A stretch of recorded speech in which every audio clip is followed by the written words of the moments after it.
During the 16-bit era, arcade ports at home were finally becoming the norm. There were still differences, of course, but machines like the TurboGrafx, Genesis, and Super Nintendo had the power to replicate the graphics, sound, and gameplay much better than the old 8-bit hardware before them. But as was the norm back then, arcade hardware advanced so fast that even these machines were handily passed just a few years after their launch. By 1993, the arcade again had a bunch of games that had to be stripped back heavily for their home ports. And it wasn't just 2D games this time, because there hit a boom of polygon advancements that also saw entirely new genres pop up that home consoles couldn't replicate at all.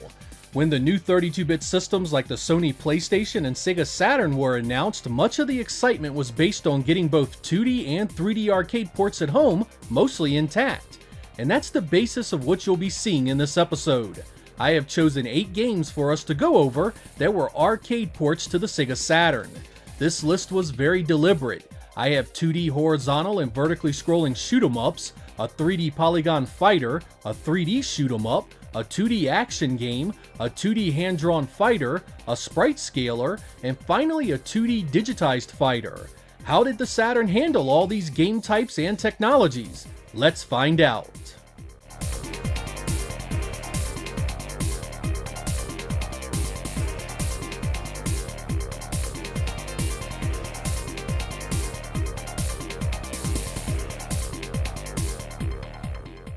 In late 1990, Sega and Tecmos decided to bring a sort of director's cut for Thunder Force 3 to the arcade. Using Sega's System C2 board, Thunder Force AC was that game, released exclusively in Japan. It's very similar to the Genesis Thunder Force 3 visually, though the sound did see some improvements and additions, particularly the digitized speech. The Saturn received a port of this in December of 1996. It came in the Thunder Force Gold Pack 2 compilation, which also included Thunder Force 4. From a technical perspective, it's pretty much identical. Side by side, the graphics and sound are nearly indistinguishable. Backgrounds, sprites, animations, the Saturn replicated them all with ease. This was expected given the 6 years passage of time between the releases. The arcade System C was very similar in setup to the Sega Genesis. It could display more color, had a faster 68,000 CPU, and had a superior sound chip. But compared to the Saturn, it was no match at all. I chose this one as a good example of how home consoles did great conversions of arcade games that had a bit of age on them. The technology advancements would finally catch up and one-to-one conversions were possible even back then. Thunder Force Gold Pack 1 and 2 were great games, by the way, so if you have never played them on the Saturn, be sure to give them a look.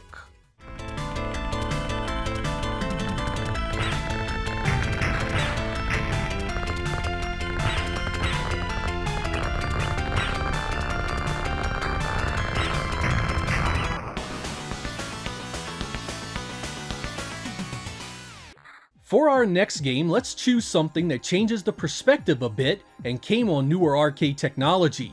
In 1996, Rising did the bullet hell classic Battle Garega.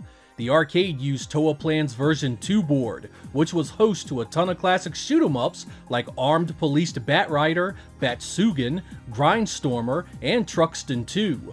Of course, coming out in 1996 meant that it was a step above older games in the genre, particularly when it came to animation. Stuff blows up real good here, and there are pieces of debris all over the place after a ship is shot down. Too much if you ask me. It was a difficult game not only because of the sheer amount of stuff on the screen, but also because of the coloring of the enemy's attacks, which tended to blend into the environments a little too well. It also had a ranking system that increased difficulty the better you played. In other words, it punished you for being powered up, not using your nuke attacks, having too many lives, and shooting too much. This unconventional design meant that you needed to play it differently from your typical shooter. When the Saturn port was released in early 1998, it did a fine job replicating the visuals, sound, and even that crazy difficulty hidden behind the scenes. Side by side, you get a feeling of arcade quality playing on the Saturn, right down to the animation and backgrounds having the same level of quality. Perhaps even more impressive is the lack of meaningful slowdown in the console port, making sure the action stays fast and fluid the vast majority of the time. Like later arcade revisions, the Saturn version had an option to make the bullets much more noticeable, which in turn made the game a tad bit more accessible for those of us that had big problems seeing them before. There are also numerous difficulty options that can be adjusted to make it more enjoyable for the less diehard fans among us. Overall, it was a spectacularly solid looking port overall, and one that holds up well today.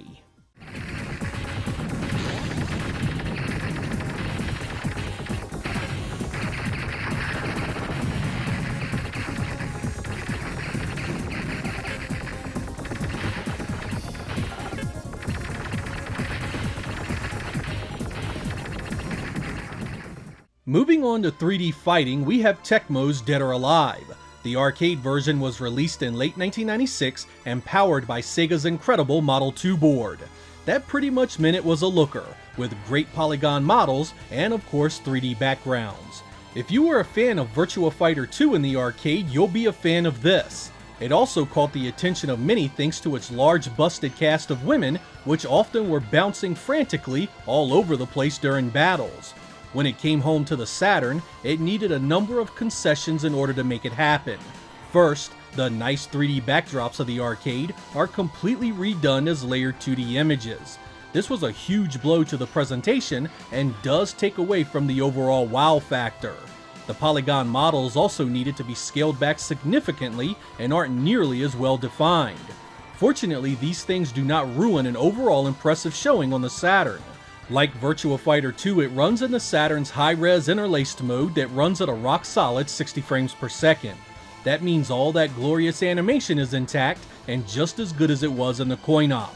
You get the bouncy physics in all its glory as well. The gameplay is very similar to Sega's Virtua Fighter, with one punch and one kick governing the majority of the attacks. The major difference is that instead of a block button, you get a hold button, which essentially offers you a way to counter an attacking enemy. The play area also has a danger zone, where if you are knocked down or thrown into it, you take additional damage. Thanks to that 60 frames per second, the gameplay really does shine here and is as solid as the arcade original. In the end though, this one shows no matter how advanced home hardware could get, the arcade was always one step ahead in technology. Saturn Dead or Alive is a beauty, but the Model 2 version outshines it overall. Get ready to fly!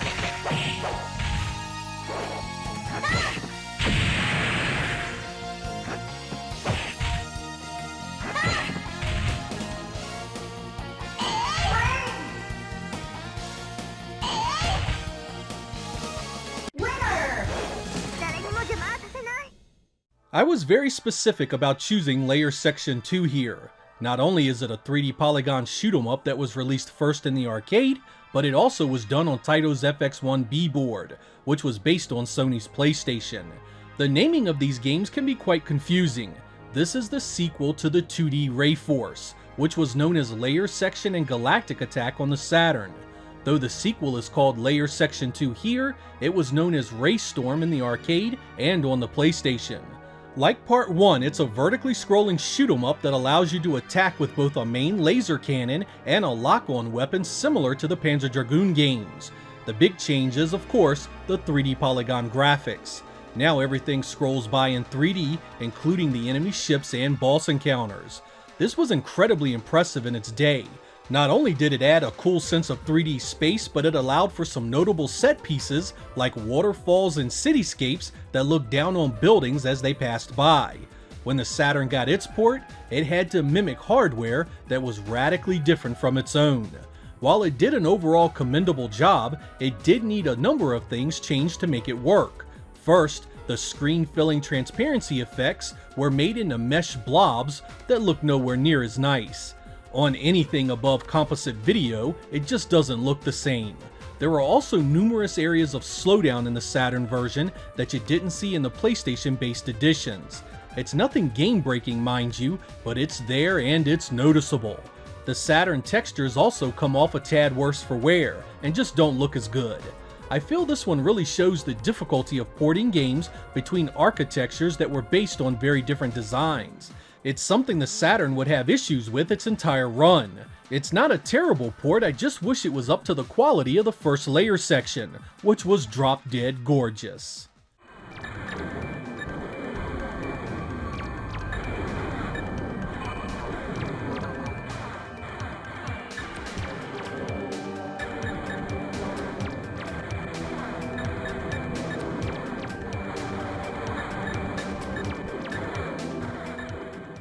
Liquid Kids was released in 1990 by Taito and ran on their F2 system arcade board. It's a side-scrolling action game where you play as a platypus trying to rescue his girl from an evil fire demon.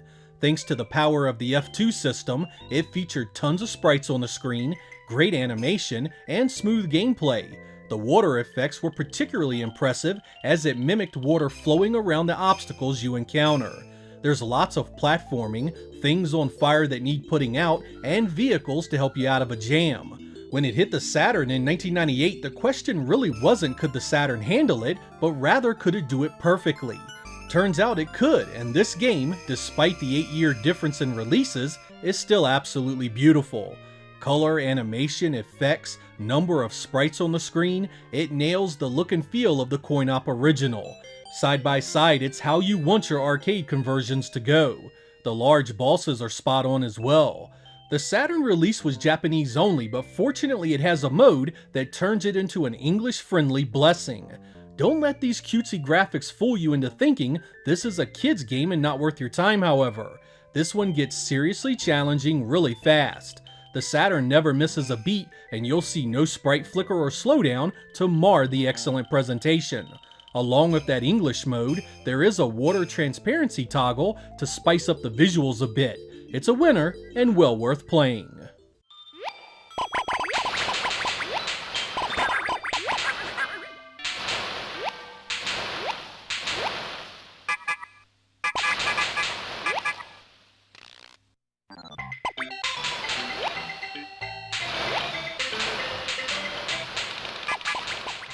In 1995, the sequel to Darkstalkers, Night Warriors, made its way out to the CPS2 arcade board. Capcom was already known for great animation and art at this point, but I always felt this series took it to another level.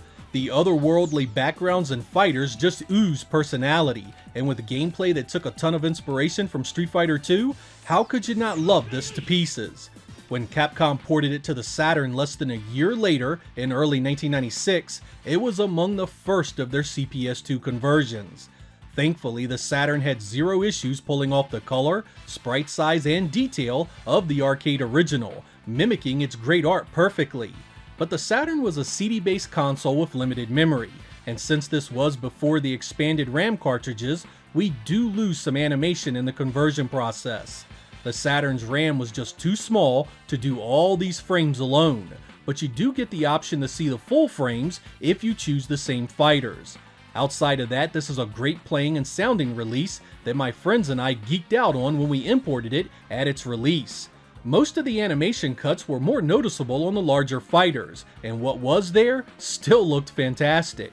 Hell, it still put most 2D fighters to shame. The later released Vampire Savior would use the RAM expansion to bring the arcade home perfectly, but this one is still no slouch. In fact, among the games that didn't need the RAM carts, you'll be hard-pressed to find it superior.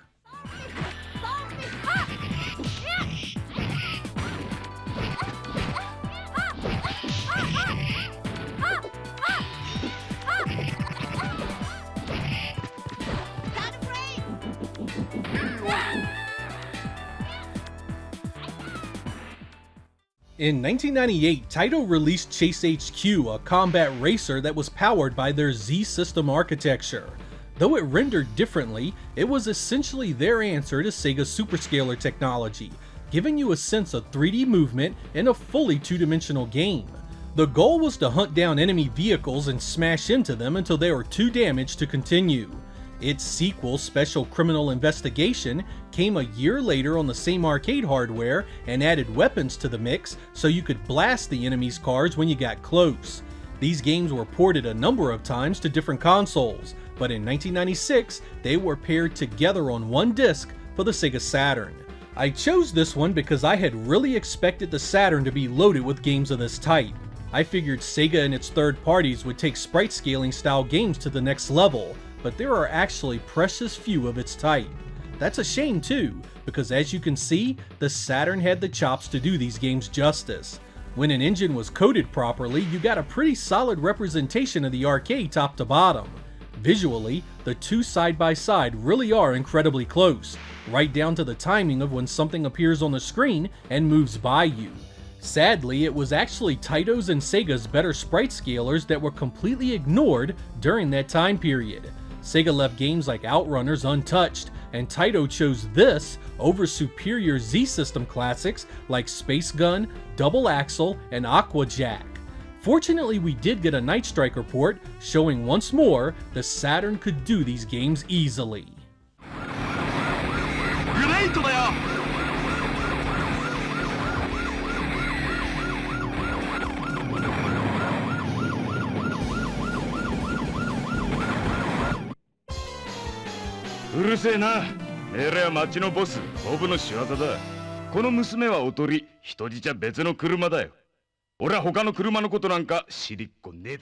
Our final entry was chosen because of its digitized graphics. The ultra-popular Mortal Kombat series saw a few releases on Saturn, but we will use Ultimate Mortal Kombat 3 for this comparison.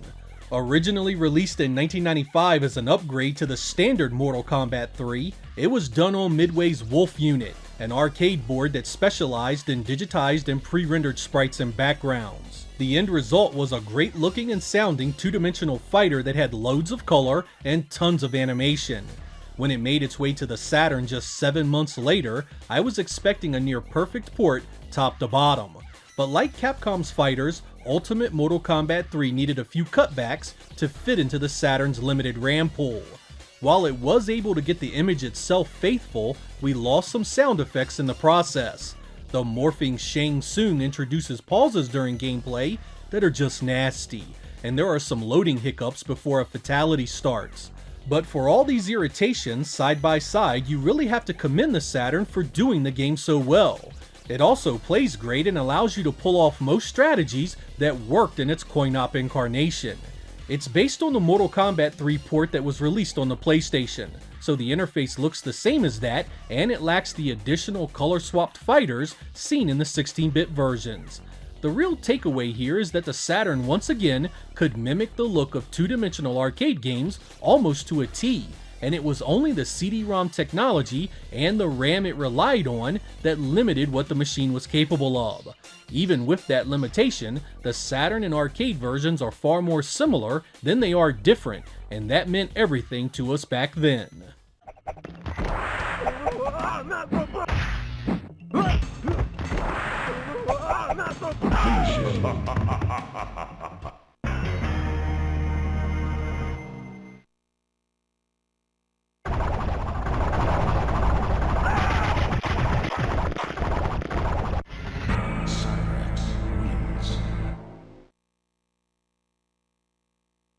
Fatality. As you might have thought by now, there are many more arcade ports on the Saturn than I showed you here. These just happen to be the ones I wanted to talk about in this episode. If this proves to be popular, I'll be back with a part 2 in the near future. Arcade conversions would come to mean little in the following generations, but while the Saturn was out, it was a huge reason I loved the console and its competitors. While we were getting great new home exclusives, we were also getting games I had known and loved for years in the arcade. When Sega brought home the Model 2 games, it was amazing how well some of them turned out.